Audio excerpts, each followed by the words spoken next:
So today I'll be talking about the affordable housing and what all is behind it and what exactly affordable housing is. So there are many Americans in the United States today that actually live that struggle to cover housing costs and everything, but due to there not being enough affordable housing. So you might be asking, what does affordable housing actually mean? So, affordable housing means whenever the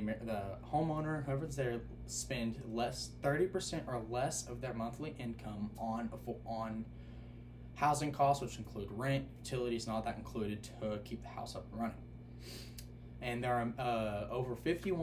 are many Americans who spend over 51% of their income. There are 51% of Americans that spend their monthly income on housing, which leaves them very little bit of wiggle room in order to cover all of the other housing costs that are needed for that month. So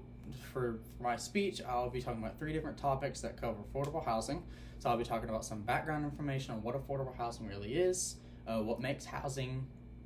costs different based on the area where it's at, and the cons of the higher end housing costs. So Professor Malthus at Harco University, he stated in his article, so housing is affordably usually be assumed an issue when you consider a part of the working class and cannot find housing. This quote from his article is saying that that their housing costs are too high whenever the working class, who constantly work hard at their job every single day, are still struggling to find money to afford rent for the month and everything else that goes along with that. Another quote by Professor Malthus, it states that apartments have accommodated to a lower income household, especially for immigrants since the 1990s, and the disadvantages of this come with smaller sized apartments, living spaces, the views aren't near as good, and this is saying that the housing is more affordable to lower class, but it is not as good as what a higher end apartment or house would be, because there are less quality that comes along with the lower housing compared to the higher end housing. And so this ties into my second point that I'll be making, that which talks about how housing prices are different and how costs are different based on one and the other. Author Eric Stern states in an article that he wrote is that the high cost of electricity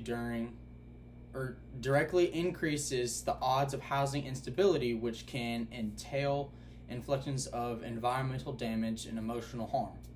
So people who usually are able to afford the higher end housing are the people who are able to afford the higher end housing, usually more well off. They have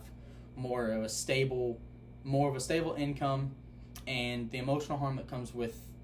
the lower end housing is that families feel like they're not able to give their kids and their families like the next best thing due to the housing costs being so high and the income not being able to afford that. Eric Stern also states in another article, he says the price of housing is based on an area that's around the house. So if a house is in a gated community with a park and all these other amenities included with it, it's going to be more expensive than what a normal, I guess you call a traditional house that's on a street or a traditional neighborhood that is not a gated community, because with all those extra additives, it increases the value of the house, which includes a higher mortgage rent and all of that. And so my third point, it ties into the cons of the higher end housing. Author Susan states in her article, the location of the home shapes the person's social networks, and that's meaning that based off where you live, that kind of shapes of how wealthy you are, how well off you are, and that could be a con to some, because job opportunities based off where you live, you may not be able to travel to those jobs, or based because you live too far away from that, you will not be able to have better job opportunities based off the location of your home. And another quote by author Susan Campbell, providing affordable housing for the less fortunate families has been an issue in the United States. This quote is saying that affordable housing is still going on to this day, and there's a lot going on to where it's not able to be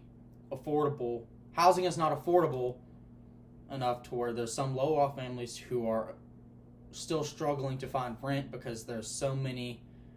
based off the housing costs, there's so many houses